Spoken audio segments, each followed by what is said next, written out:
Estimados hermanos y amigos, el tema de hoy es ordena tu casa, porque morirás. En relación con la vida y con la muerte hay muchos errores, aún entre los cristianos. Hay personas que viven como si nunca fueran a morir. Hay quienes viven dejando para el final el arreglo de cosas pendientes con Dios o con el prójimo.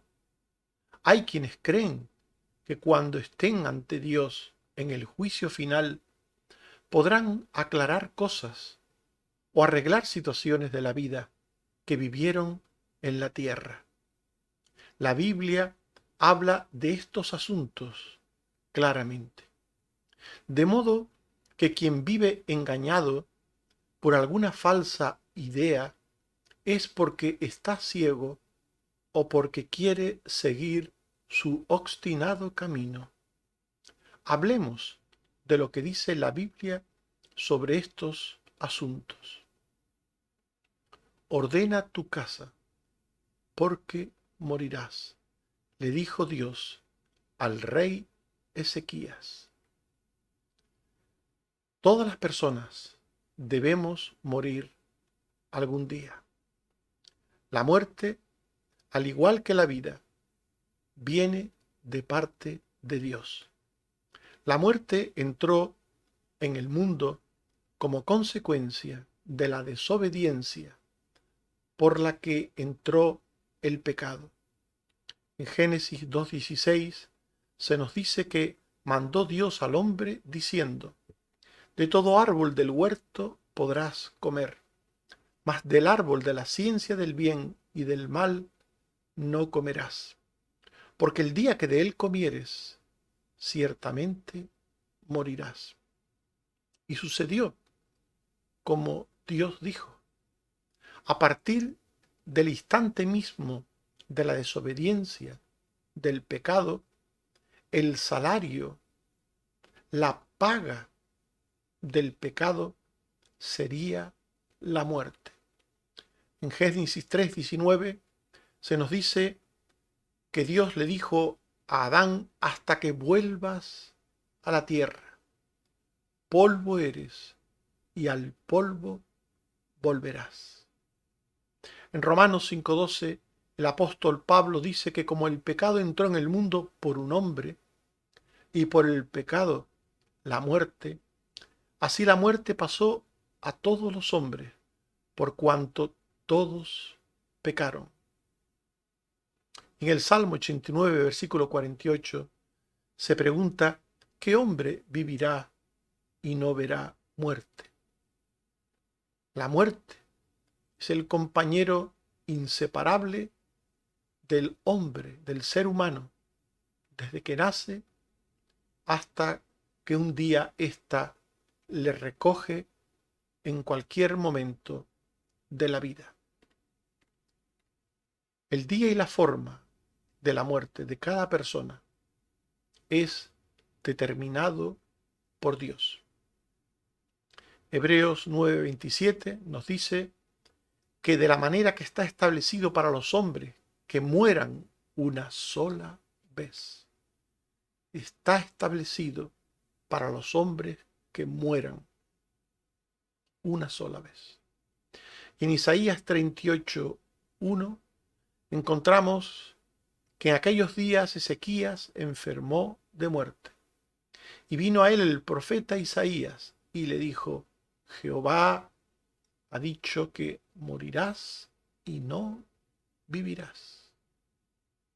Por tanto, Dios trajo la muerte como consecuencia del pecado y Dios determina el día y la forma en que cada persona debe de morir. Por tanto, nadie puede ni debe desear ni procurar la muerte propia o la de otro. Es pecado. Hay personas que cuando padecen alguna situación difícil, adversa, desean la muerte, anhelan la muerte. En Job 7:15 al 16 se nos dice: mi alma tuvo por mejor la estrangulación y quiso la muerte. Abomino mi vida. Job deseó la muerte, así como muchas personas en circunstancias difíciles desean o procuran incluso la muerte. Pero el propio Job más tarde diría en Job 42, 3 al 6: yo hablaba lo que no entendía, por tanto me aborrezco y me arrepiento. Job se dio cuenta. Job entendió que un creyente, que un hijo de Dios, no puede desear la muerte. La muerte le corresponde a Dios darnos el día y la forma, como también la vida. Dios da la vida y Dios la quita. Dios da la vida y nos da la muerte. Es pecado desear y procurar la muerte propia. Pero también es pecado desear y procurar la muerte ajena. Dice Éxodo 21:14: si alguno se ensoberbeciere contra su prójimo y lo matare con alevosía, que muera. Es pecado procurar la muerte de alguien. Dice uno de los mandamientos de la ley de Dios: no matarás. Por tanto, es Dios quien da la vida y quien da la muerte, cuando Él, en su soberana voluntad, lo decide para cada uno. Y Dios puede cambiar el día y la forma de la muerte de alguien, si Él así lo quiere. atendiendo a la oración de los suyos. Normalmente, los creyentes, cuando se ven enfermos, ellos o a sus seres queridos oran a Dios. Y estas oraciones pueden llevar a Dios a cambiar el día y la forma de la muerte. Esto fue lo que le sucedió al rey Ezequías. Nos dice Isaías 38, 2 al 5, que entonces, después de haberle dicho el profeta Isaías, ordena tu casa, porque morirás. Entonces, Ezequías hizo oración y dijo: Oh Jehová, te ruego que te acuerdes ahora que he andado delante de ti en verdad y con íntegro corazón, y que he hecho lo que ha sido agradable delante de tus ojos. Y lloró Ezequías con gran lloro. Entonces vino palabra de Jehová a Isaías diciendo: Ve y di a Ezequías: Jehová Dios de David tu padre dice así: He oído tu oración y visto tus lágrimas. He aquí que yo añado a tus días 15 años. Dios, escuchando la oración de Ezequías, le libró de aquella enfermedad y le concedió 15 años más de vida. Por tanto, Dios determina el día de nuestra muerte y la forma de nuestra muerte, y las oraciones de los justos pueden hacer que Dios cambie su determinación, siempre siguiendo su eterna voluntad, pero Él puede conceder salud y Él puede alargar la vida de los suyos gracias a las oraciones. Pero finalmente la muerte alcanza inexorablemente a toda persona, también a los creyentes. Este fue el caso de Ezequías. Dios le dio 15 años más de vida, pero cuando esos 15 años se cumplieron, nos dice segundo de Crónicas 32, 33, que durmió Ezequías con sus padres y lo sepultaron en el lugar más prominente de los sepulcros de los hijos de David, honrándole en su muerte todo Judá y toda Jerusalén, y reinó en su lugar Manasés, su hijo. Por tanto, como hemos afirmado ya en varias ocasiones, la muerte la determina Dios, el día y la forma. Dios puede cambiar ese día y forma por misericordia para con sus hijos, pero al final la muerte nos alcanza a todos. Dice Eclesiastés 8:8, no hay hombre que tenga potestad sobre el espíritu para retener el espíritu, ni potestad sobre el día de la muerte. Nadie puede vivir siempre en esta tierra. Nadie. Ni los hombres y mujeres más santos viven siempre la vida terrena. Más tarde o más temprano, Dios puede llevárselos. Él determina el momento y la forma de cómo se produce esa muerte.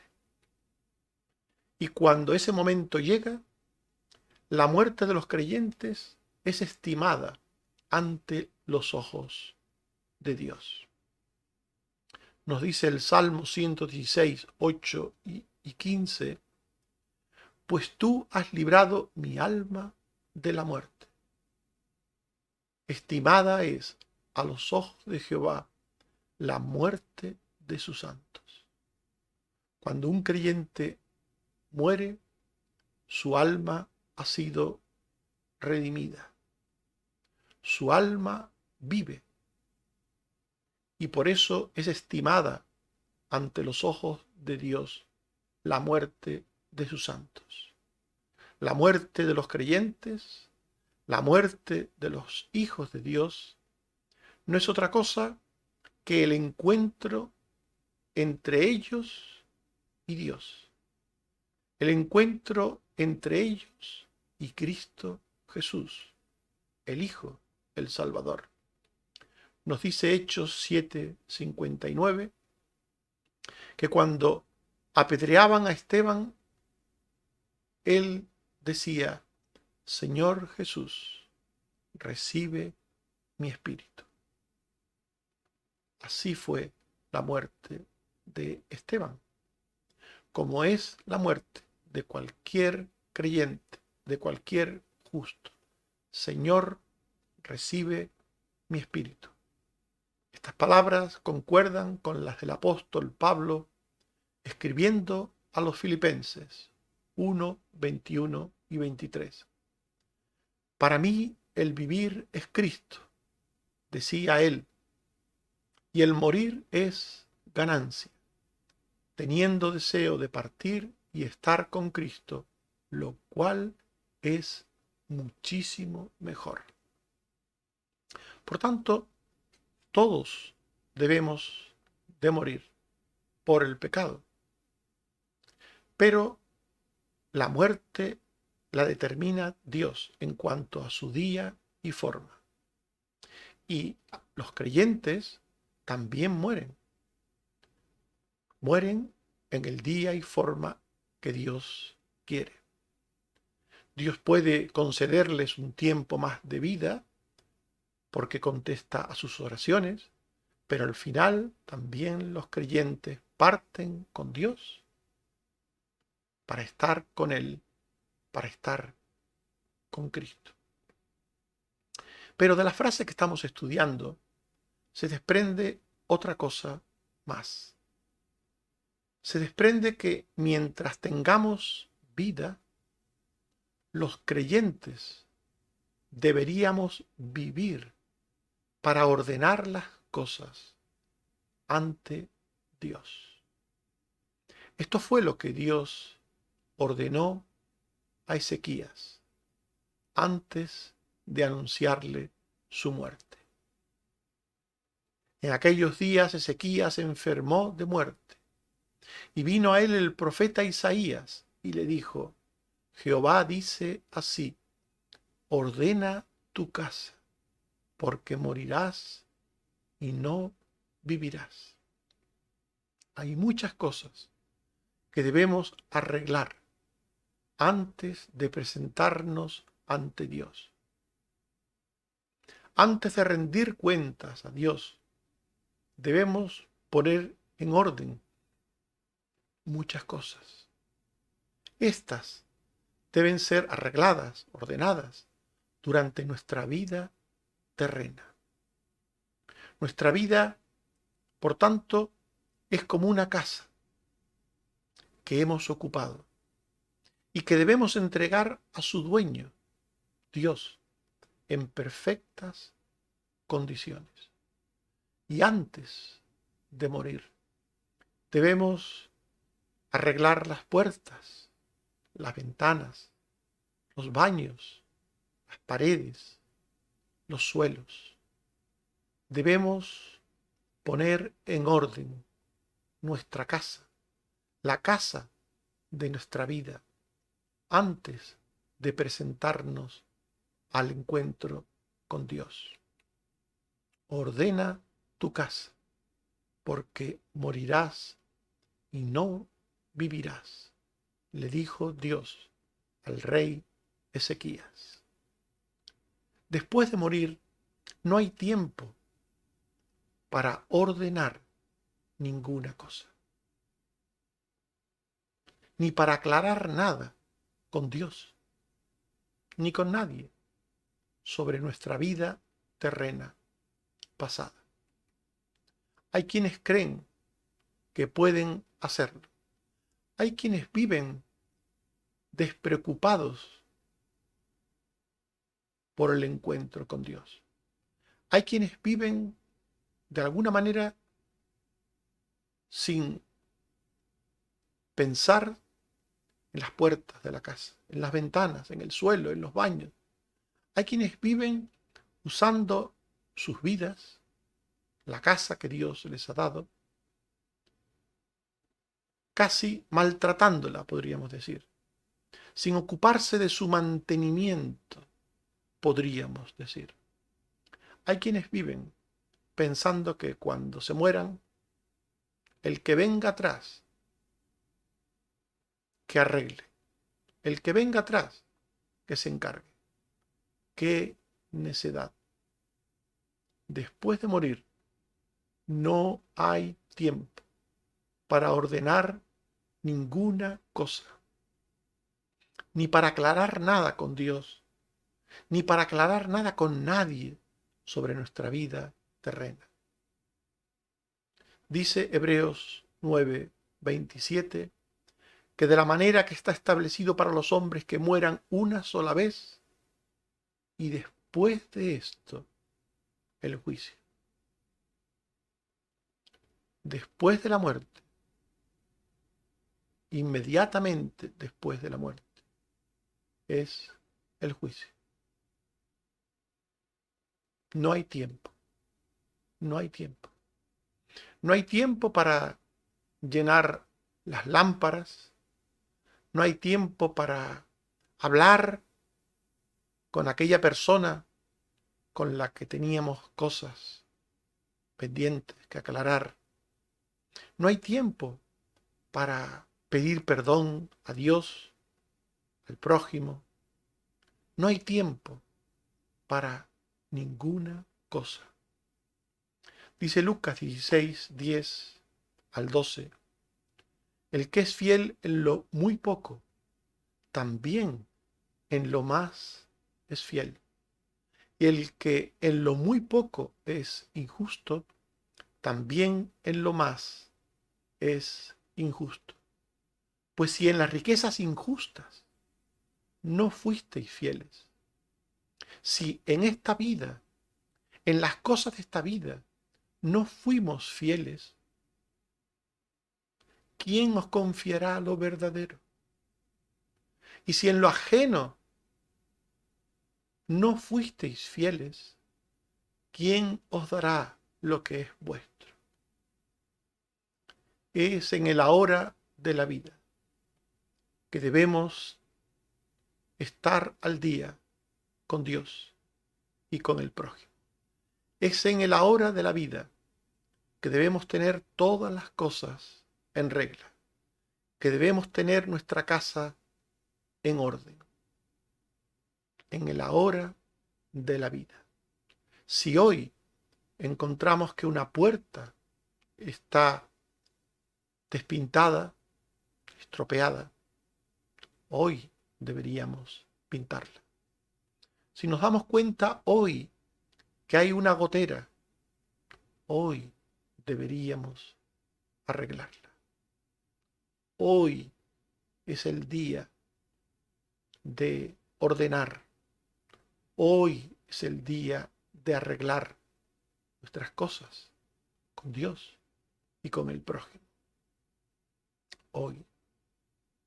¿Qué cosas debemos poner en orden antes de morir y rendir cuentas a Dios? ¿Qué cosas debemos poner en orden durante nuestra vida? ¿Qué cosas? En primer lugar, debemos asegurarnos de que verdaderamente tenemos la salvación de Dios. Hay creyentes que viven confiados, muy confiados, en que son salvos,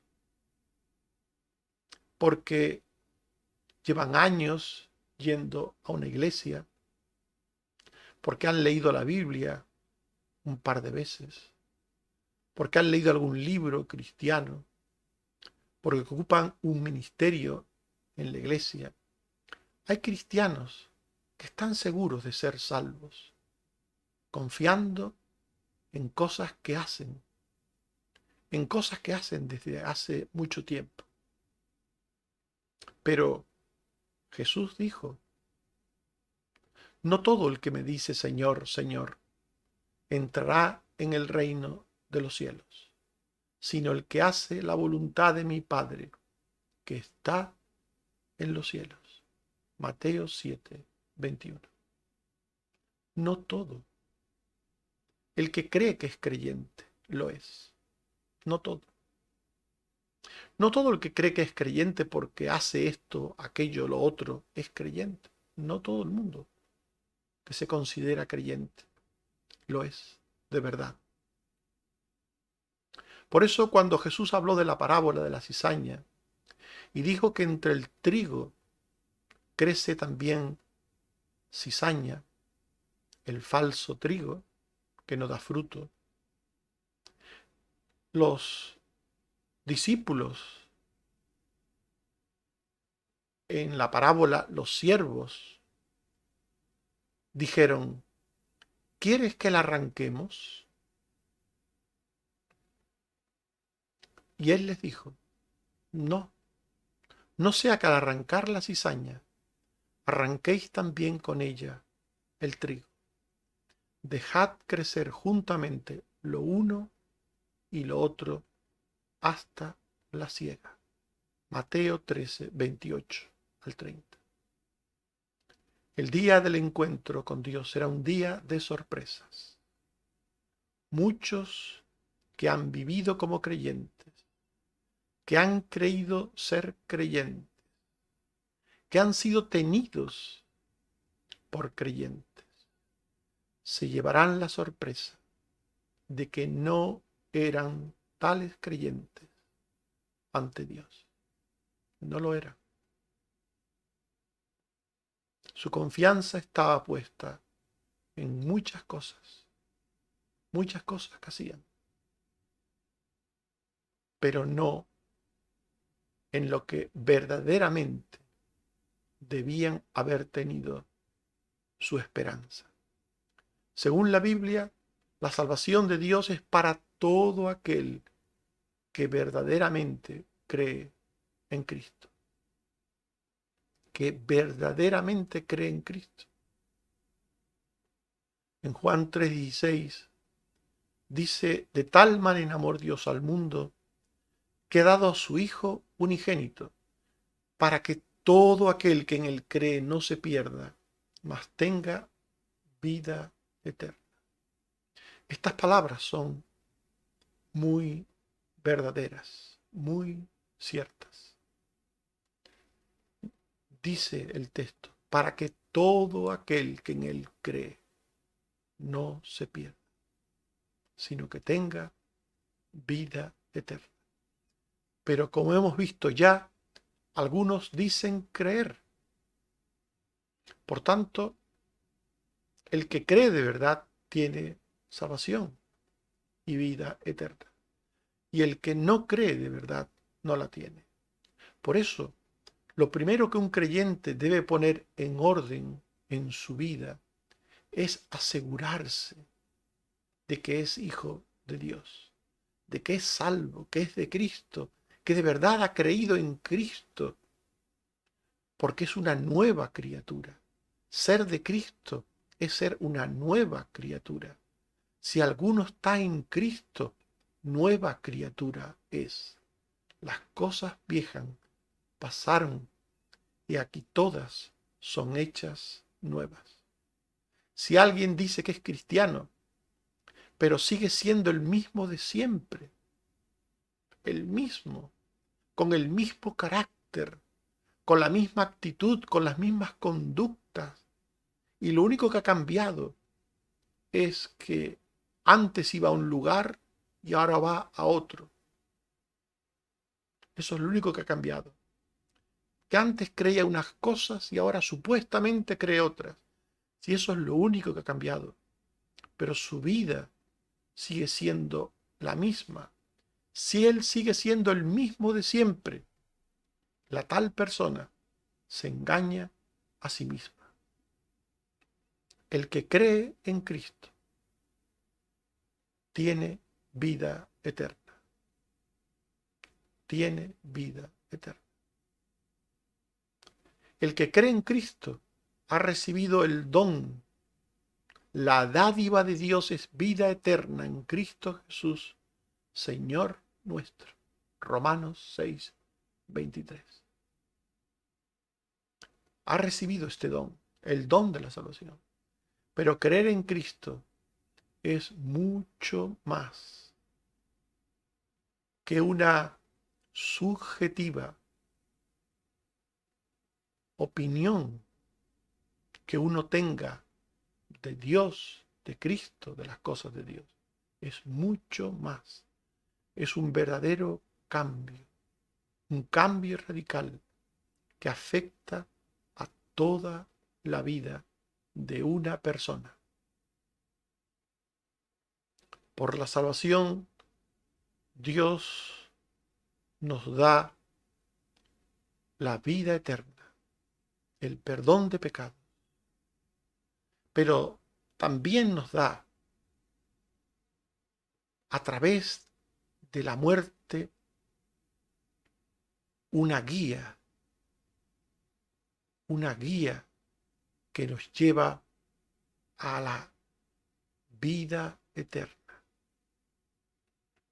En el Salmo 48, versículo 14, se dice: Dios es Dios nuestro eternamente y para siempre. Él nos guiará aún más allá de la muerte. Los que de verdad creen son guiados por Dios más allá de la muerte. El que cree en Cristo vive en Cristo. Y el que vive en Cristo, cuando muere físicamente, sigue viviendo en Cristo.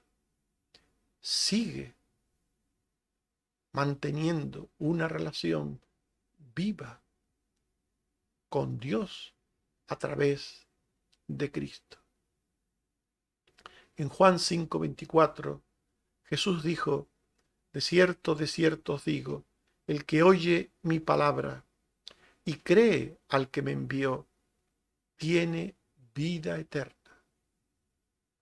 Y no vendrá a condenación, mas ha pasado de muerte a vida. Un creyente en Cristo tiene vida eterna. Tiene vida eterna. Su alma, su espíritu está vivo. Por tanto, aunque muera su cuerpo, su parte espiritual sigue viviendo. Sigue viviendo. Por eso un creyente debe asegurarse de que tiene la salvación. Lo primero que debe tener claro un creyente en su vida es que es salvo, que es hijo de Dios. Debe asegurarse de ello. Debe poner en orden esto. Es algo fundamental. En segundo lugar, un creyente debe asegurarse de que conoce bien a Dios antes de presentarse a Él. Estos días hemos estudiado la vida de Job y hemos visto cómo Job decía: de oídas te había oído, pero ahora mis ojos te ven. De oídas te había oído. Debemos asegurarnos de que conocemos bien a Dios. No hay peor enemigo de la salvación que el criterio propio sobre Dios y sobre sus cosas. ¿Cuántas personas tienen un criterio propio sobre Dios y sus cosas?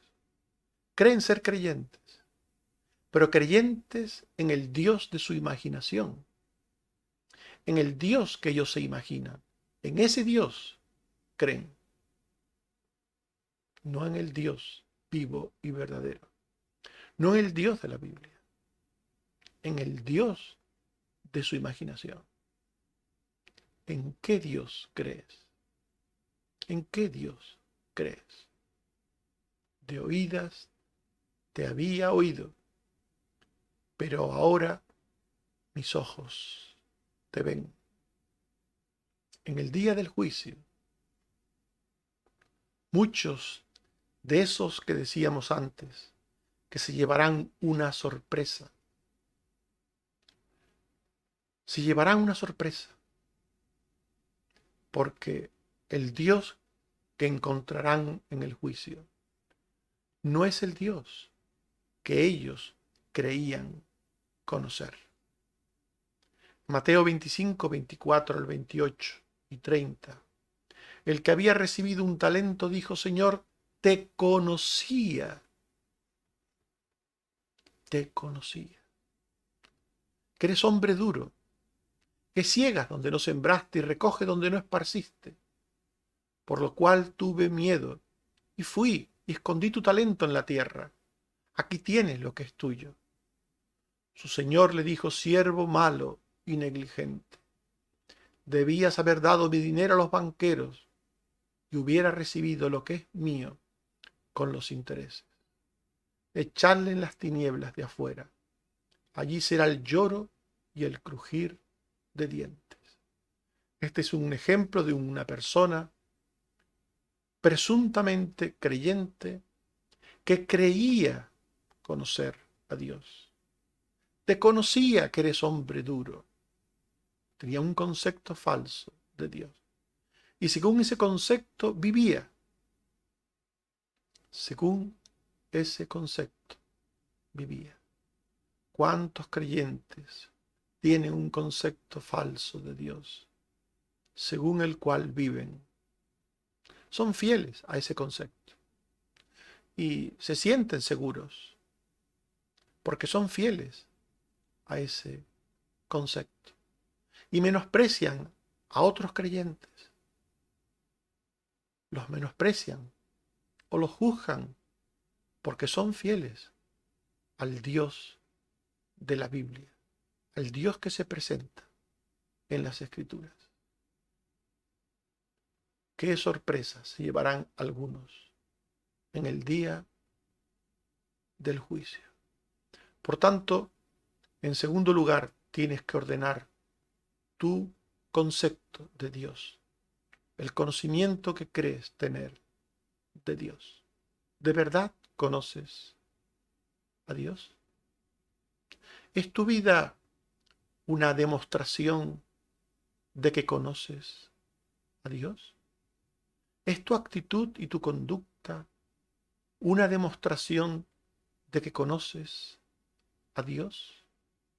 ¿O es tu vida un ejemplo de fidelidad al Dios de tu imaginación, al Dios que crees conocer?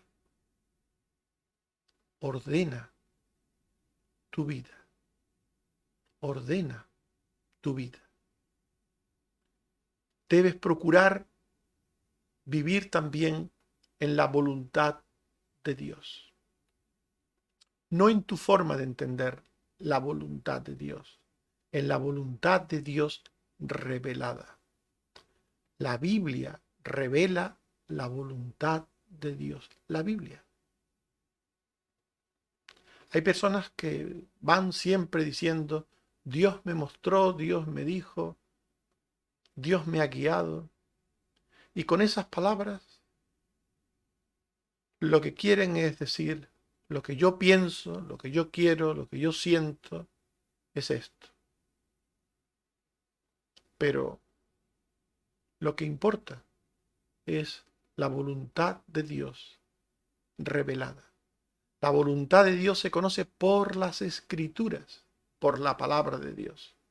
No es lo que cada uno crea, no es lo que cada uno piensa. Mateo 25, 41 al 46. En el día del juicio, el Señor dirá a los de la izquierda: apartaos de mí, malditos, porque tuve hambre y no me disteis de comer. Tuve sed y no me disteis de beber.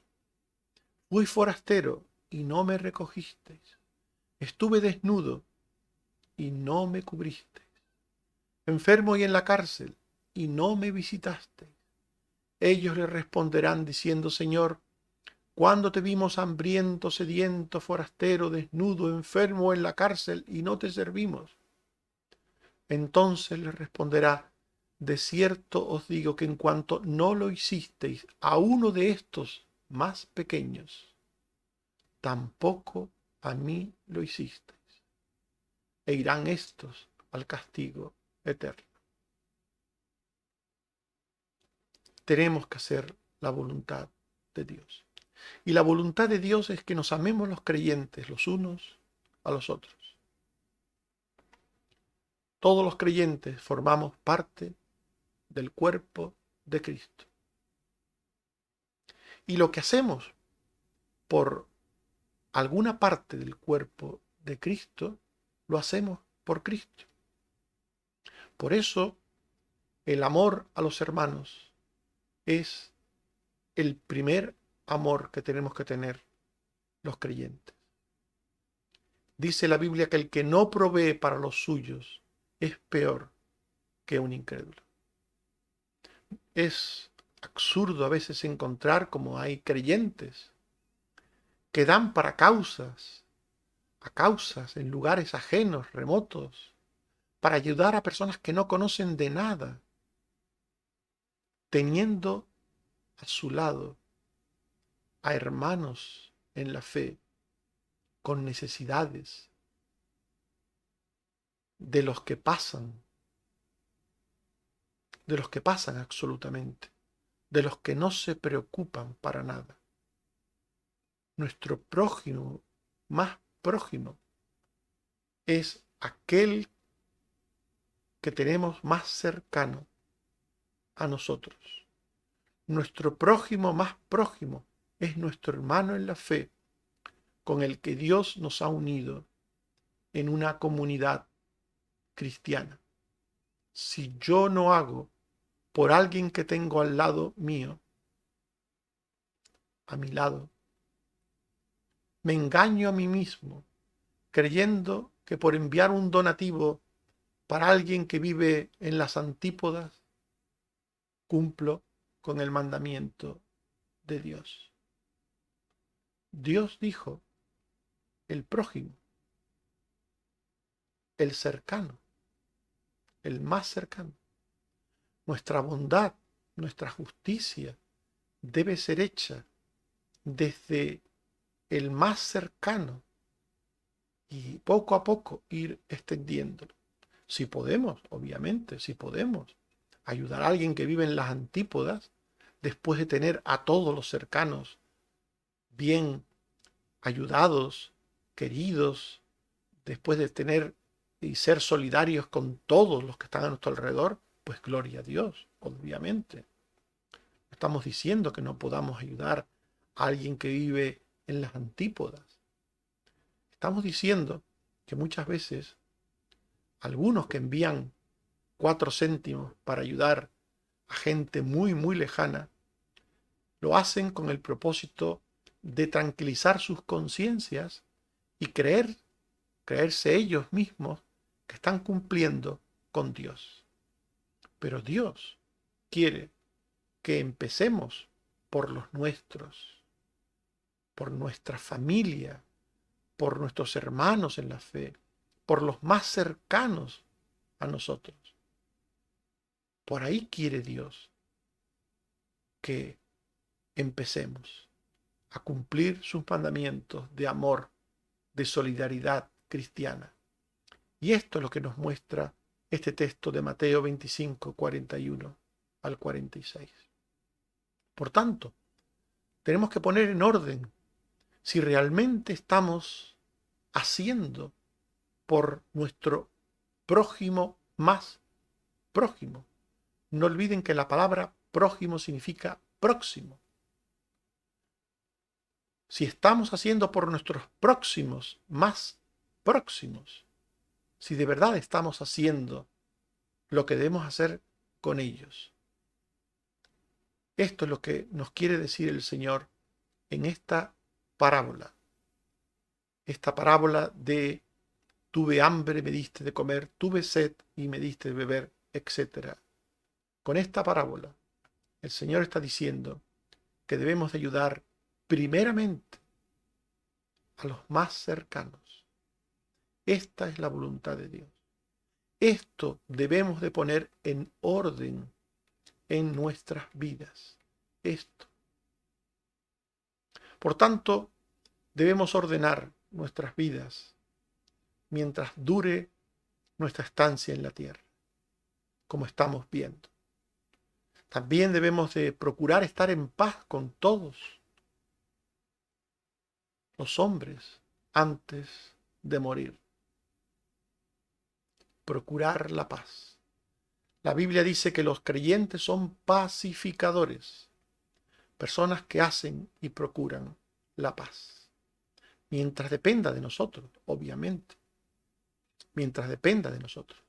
A veces es imposible, absolutamente imposible, estar en paz con ciertas personas que son hostiles, que son personas muy complicadas, que hace muy difícil quererlas, amarlas y llevarse bien con ellas. Es muy difícil. Por eso el apóstol Pablo dice en Romanos 12:18, si es posible,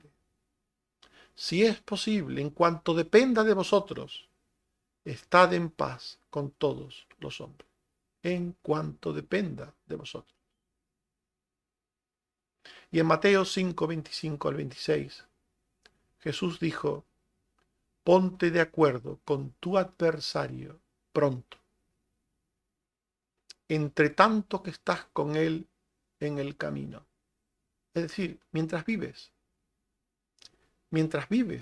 ponte de acuerdo con tu adversario.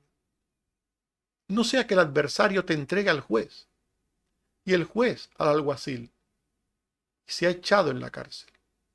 Estas palabras últimas quiere decir que podemos creer que tenemos la razón en la enemistad con nuestro adversario y no ser así.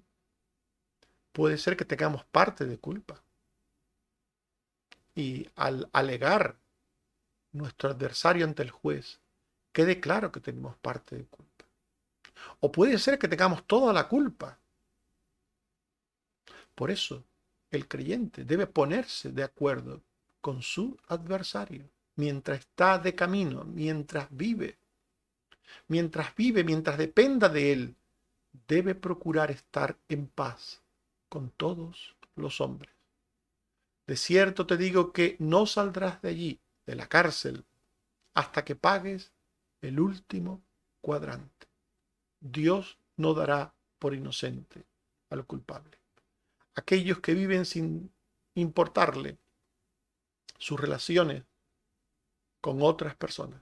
Me da igual, dicen algunos. Me da igual. Me da igual llevarme mal que llevarme bien. Me da igual. Hay personas que piensan así. Pero un creyente no puede pensar así. Un creyente debe procurar, mientras dependa de él, debe procurar estar en paz con todos los hombres, porque a paz nos llamó Dios. Somos embajadores en nombre de Dios para comunicar el mensaje de reconciliaos con Dios, el mensaje de la reconciliación. ¿Qué mensaje de la reconciliación podemos predicar al mundo si estamos enemistados con personas y no procuramos amistarnos con ellas? Repito, mientras dependa de nosotros, mientras dependa de nosotros. Por tanto, debemos ordenar todo lo relativo a la paz con el prójimo, mientras dependa de nosotros. Debemos también restituir cualquier daño u ofensa cometida antes de morir. Hemos podido causar daño a otras personas. Y a veces creemos que, bueno, que el tiempo, pues pondrá remedio a esa situación, hará que nuestro perjudicado u ofendido se olvide y nosotros, desde nuestro orgullo, que no quiere reconocer las cosas ni arrepentirse, preferimos que las cosas se olviden.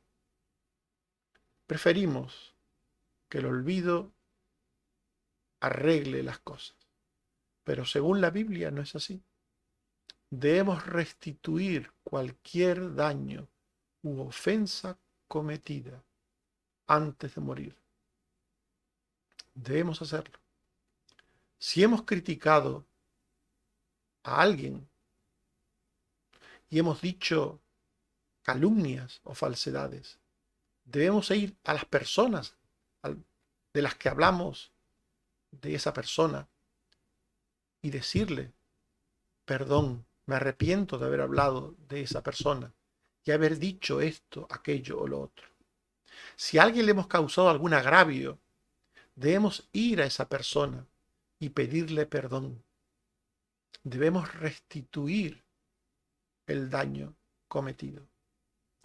Dice Isaías 1:17, aprended a hacer el bien, buscad el juicio, restituid al agraviado. Mirad aquí, restituid al agraviado, haced justicia al huérfano, amparad a la viuda. En un contexto de cosas buenas que deben hacer los creyentes, se nos dice, restituid al agraviado.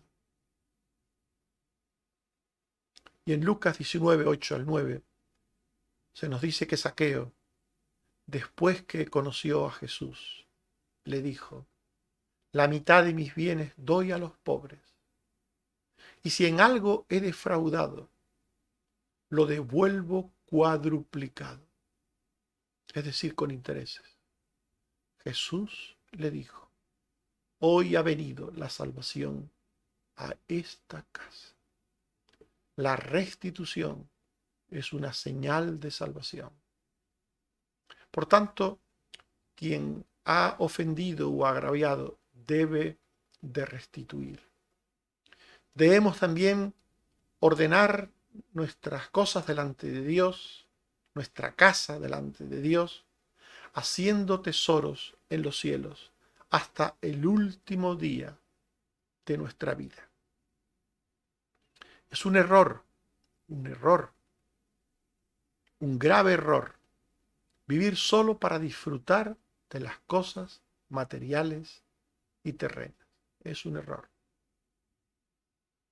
En Lucas 12, 15 al 19, Jesús refirió una parábola a los fariseos, diciéndoles, la heredad de un hombre rico había producido mucho, y él pensaba dentro de sí, diciendo, ¿qué haré? Porque no tengo donde guardar mis frutos.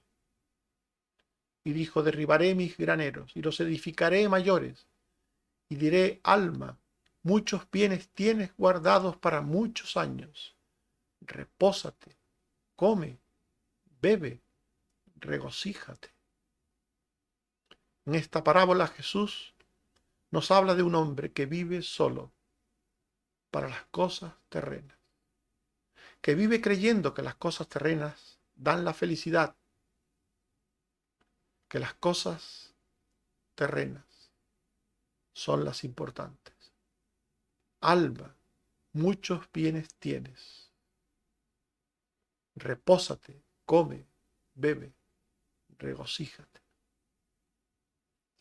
Es un error vivir solo para disfrutar de las cosas materiales y terrenas. El día de nuestra muerte llegará cuando menos pensamos. Nadie sabe cuándo será ese día. Lo importante será que cuando llegue seamos ricos para con Dios, teniendo tesoros en los cielos.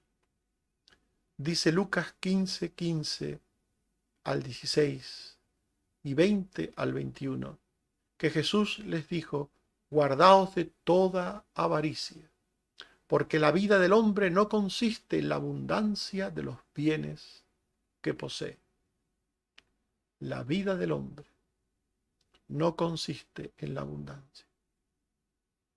Y en Lucas 15, 20 al 21,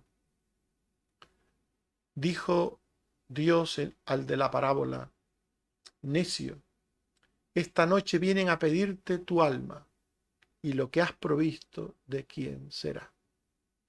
Así es el que hace para sí tesoro y no es rico para con Dios. Por tanto, debemos también ordenar nuestras vidas, haciendo tesoros en los cielos. Estimados hermanos y amigos, hemos hablado sobre una frase bíblica: ordena tu casa, porque morirás. De esta frase se desprende que todas las personas debemos morir algún día. La muerte, al igual que la vida, viene de parte de Dios. La muerte entró como consecuencia del pecado. El día y la forma de la muerte de cada persona es determinado por Dios. Por tanto, nadie puede ni debe desear ni procurar la muerte propia o la de otro. Es pecado. Dios puede cambiar el día y la forma de la muerte de alguien si Él así lo decide, atendiendo a la oración de los suyos. Pero finalmente la muerte llega inexorablemente a cada persona. La muerte de los creyentes es estimada ante los ojos de Dios, porque a través de ella los hijos de Dios se encuentran con Él. Pero mientras tengamos vida, los creyentes deberíamos vivir para ordenar las cosas ante Dios. Este es el propósito de esta vida: ordenar las cosas para encontrarnos con Dios. Hay muchas cosas que arreglar antes de presentarnos ante Dios y rendirle cuentas. Estas deben ser ordenadas en esta vida. Después de morir no hay tiempo para cambiar ninguna cosa, ni para aclarar nada con Dios, ni con nadie sobre nuestra vida terrena. Antes de morir y de presentarnos ante Dios, debemos asegurarnos de tener la salvación. Debemos asegurarnos de que conocemos bien a Dios. Debemos asegurarnos de que hemos procurado la paz con todos los hombres. Debemos asegurarnos de restituir cualquier daño u ofensa cometida. Debemos asegurarnos de hacer tesoros en los cielos. Todo esto debemos hacer antes de morir y de presentarnos ante Dios. Dice Ezequiel 33:11: diles, vivo yo, dice Jehová el Señor, que no quiero la muerte del impío, sino que se vuelva el impío de su camino y que viva. Volveos, volveos de vuestros malos caminos. ¿Por qué moriréis, oh casa de Israel? Y dice Deuteronomio 30:19: a los cielos y a la tierra llamo por testigos hoy contra vosotros, que os he puesto delante la vida y la muerte, la bendición y la maldición. Escoge pues la vida para que vivas tú y tu descendencia. Que el Señor te ayude y te bendiga. Amén.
dulcemente, ensalce nuestro canto, tu sacrosanta historia es nuestro anhelo santo, mirar Jesús tu gloria,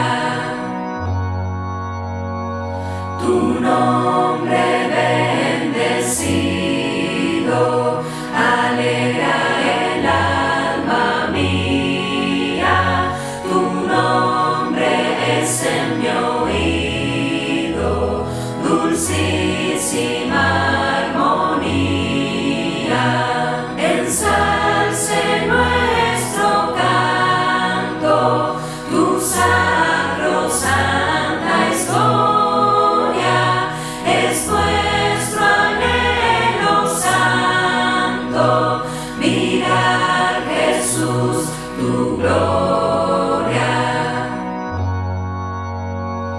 viviendo he de ensalzarte, y si abandono el suelo, veránme ir a adorarte los ángeles del cielo, ensalce nuestro canto, tu sacrosanta historia es nuestro anhelo santo, mirar Jesús tu gloria.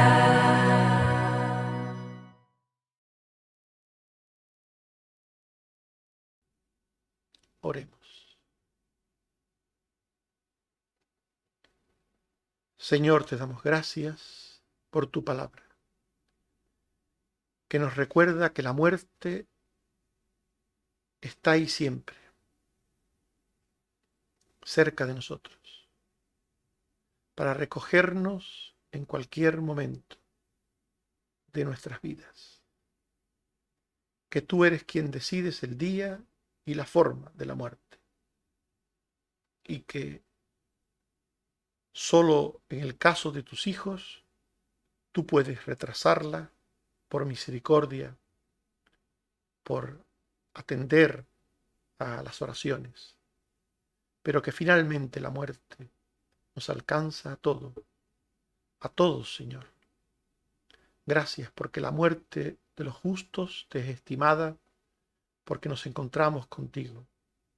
Y gracias, Señor, porque nos recuerda que debemos de vivir ordenando nuestra casa antes de morir, ordenando nuestra vida antes de morir, asegurándonos de que somos salvos, asegurándonos de que vivimos en tu voluntad, asegurándonos de que estamos en paz con todos los hombres, de que restituimos las cosas malas que hayamos podido hacer, asegurándonos de que estamos haciendo tesoros en los cielos. Ayúdanos, Señor, a vivir nuestras vidas presentes, ordenando nuestra casa antes de morir. Ayúdanos, Señor. Ten misericordia. También te seguimos pidiendo por los enfermos, oh Padre. Ten misericordia de ellos. De aquellos, Señor, que están experimentando tu gracia y tu misericordia en sanidad, y que mencionamos vez tras vez delante de ti. Lo hacemos, Señor, porque sabemos que tú eres misericordioso. Te pedimos por Carmen Teresa, por Dina, por Susana, por Cristina, por Jeremías, por Águeda, por Otto, por Alejandro, por Dina, Señor, la que es de aquí, de Tenerife. Te pedimos también por todos aquellos, Señor, que están padeciendo COVID y por los que te hemos pedido muchas veces. Te pedimos, en definitiva, para que, según tu misericordia, procedas con todas estas personas. Si es tu voluntad, da salud y da vida. Gracias, Padre, porque hasta aquí has contestado a nuestras oraciones. Te seguimos pidiendo por esta pandemia para que nos libres de ella, nos libres del mal de ella y nos ayudes, Señor, nos ayudes a salir adelante. Protege a tu pueblo, protege a los tuyos, protege a los sanitarios, a los maestros, a los vulnerables, a los mayores. Protégenos, Señor, a todos. Y gracias, Padre, porque tú eres quien edifica la casa.